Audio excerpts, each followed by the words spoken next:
বন্ধুরা, ভিডিও শুরু করার আগে আপনাদের বলি, আমেরিকা দ্বারা তৈরি করা F-18 সুপার হর্নেট যুদ্ধ বিমান ভারতীয় নৌসেনার 26টা বিমানের টেন্ডারে মাথা গোজার চেষ্টা করছে, আর ভারতীয় নৌসেনায় বিমানকে কিনতে পারে। সেই সাথে আরো একটা খবর ভারতীয় বায়ুসেনার তরফ থেকে বেরিয়ে এসছে। হয়তো আপনারা জানবেন, ভারতীয় বায়ুসেনা 114টা বিমান কেনার জন্য একটা টেন্ডার বের করেছে, যার জন্য বিশ্বের অনেক বড় বড় দেশ নিজের যুদ্ধ বিমানগুলো ভারতকে অফার করছে।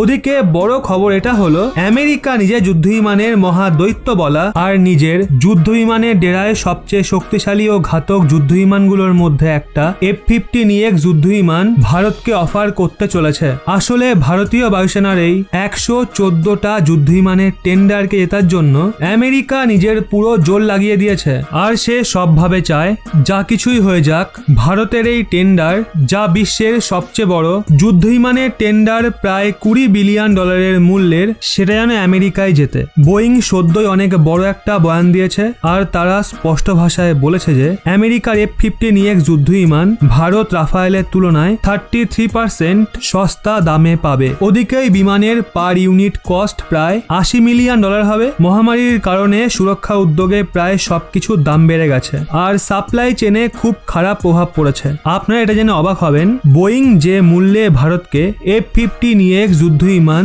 দিতে চলেছে, মানে $80 মিলিয়ন মূল্যে। বর্তমান সময়ে একটা F-35 যুদ্ধ বিমানের দামও প্রায় অতটাই হয়ে গেছে, মানে $80 মিলিয়ন থেকে $100 মিলিয়ন মাঝে। ওদিকে যে F-15EX যুদ্ধ বিমান বোয়িং ভারতকে অফার করছে, সেটা 1 ঘন্টা ওড়ালে প্রায় $29,000 খরচা হবে। যখন ভারত রাফায়েল কিনেছিল, তো একটা রাফায়েলের ইউনিট কস্ট ফ্লাই অ্যাওয়ে কন্ডিশনে প্রায় $120 মিলিয়ন আশেপাশে এসেছিল। আর ওই দামে যদি আমরা রাফায়েল লাগানো হাতিয়ার ও স্পেয়ার পার্টসেরও দাম জুড়ে দিই, তো একটা রাফায়েল আমাদের $220 মিলিয়ন কিনতে হয়েছিল। আর রাফায়েলকে ওড়ালে 1 ঘন্টায় আমাদের প্রায় $18,000 থেকে নিয়ে $21,000 খরচা আসে। এছাড়া তাতে ওই দামও সামিল রয়েছে, যা ভারত রাফায়েলকে নিজের হিসাবে আপগ্রেড করার জন্য দিয়েছিল। ওদিকে যদি ভারত বোয়িং দ্বারা দেওয়া অফারকে অ্যাকসেপ্ট করে, মানে একটা F-15EX যুদ্ধ বিমান আমরা $80 মিলিয়ন ফ্লাই অ্যাওয়ে ইউনিট কস্টে পাই, আর যদি আমরা F-15EX এ ব্যবহৃত হওয়া হাতিয়ার ও স্পেয়ার পার্টসের দামকে জুড়ি, তাহলে F-15EX আমরা সব মিলিয়ে $110 মিলিয়ন মূল্যে পেয়ে যাব। মানে যদি আমরা F-15 ও রাফায়েলের ইউনিট কস্টকে বিনা হাতিয়ার ও স্পেয়ার পার্টসে কম্পেয়ার করি, তো F-15 আমরা রাফায়েলের তুলনায় 33% সস্তায় পাবো, মানে $80 মিলিয়ন মূল্যে। ওদিকে যদি আমরা এখানে একটা রাফায়েল ও F-15EX এর মূল্যকে সব মিলিয়ে কম্পেয়ার করি, তো আমরা এটা বলতে পারি আমরা একটা রাফায়েলের দামে প্রায় 2টো F-15EX বিমান পেতে পারি। ওদিকে এই কথাটাকেও অস্বীকার করতে পারবে না যে বিশ্বের সবচেয়ে ভালো যুদ্ধ বিমান আমেরিকাই তৈরি করে, আর আমেরিকা দ্বারা তৈরি করা যুদ্ধ বিমান বিশ্বে সবচেয়ে বেশি ঘাতক ও ভালো বলে মনে করা হয়। তো চলুন এবার আপনাদের বলি, আমেরিকার দ্বারা ভারতকে অফার করা F-15EX এত খতরনাক ও ঘাতক যুদ্ধ বিমান কেন।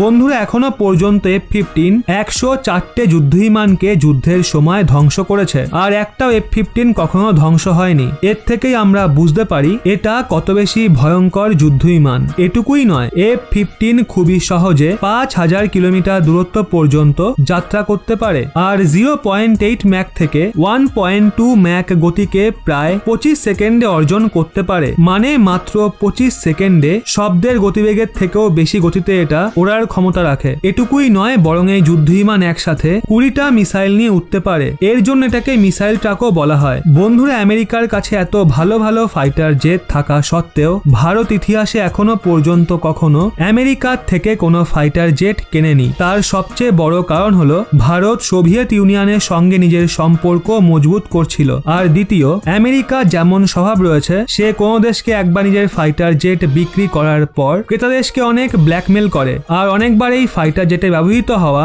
স্পেয়ার পার্টসের সাপ্লাইকেও বন্ধ করে দেয়। সেই জন্য ভারত এটা একদমই চাইছিল না সে ফাইটার জেট কেনার পরে পরেও আমেরিকার সামনে স্পেয়ার পার্টসের জন্য হাতজোড় করবে বা আমেরিকা ভারতকে ব্ল্যাকমেল করবে। এর জন্য ভালো হাতিয়ার ও উন্নত যুদ্ধবিমান হওয়া সত্ত্বেও ভারত কখনো ইতিহাসে আমেরিকার থেকে ফাইটার জেট কেনেনি। এখন আপনারা হয়তো ভাবছেন, যদি এত কিছুই হয় তাহলে এখন ভারত আমেরিকার থেকে কেন ফাইটার জেট কিনছে? তো সবচেয়ে বড় ব্যাপার তো হলো এখন সিচুয়েশন অনেক বদলে গেছে। যদি আমেরিকাকে ইন্দো স্পেসিফিকে নিয়ে আধিপত্য কায়েম করে রাখতে হয় তো আমেরিকার ভারতকে প্রয়োজন পড়বে, আর চীনকে কাউন্টার করার জন্য আমেরিকার ভারতকে প্রয়োজন পড়বে। ওদিকে এছাড়া ডিলের দরুন ভারত আমেরিকার থেকে যুদ্ধবিমানের টেকনোলজিকেও নিয়ে নেবে এবং নিজের দেশে এই বিমানের ফ্যাক্টরিও তৈরি করবে। কারণ যদি পরবর্তী সময় আমেরিকা ভারতকে স্পেয়ার পার্টস ও টেকনিক্যাল সাপোর্ট দিতে অস্বীকার করে তাহলে আমরা ভারতের ভেতরে এই বিমানের স্পেয়ার পার্টসকে বানাতে পারবো। ওদিকে টেকনোলজি থাকার কারণে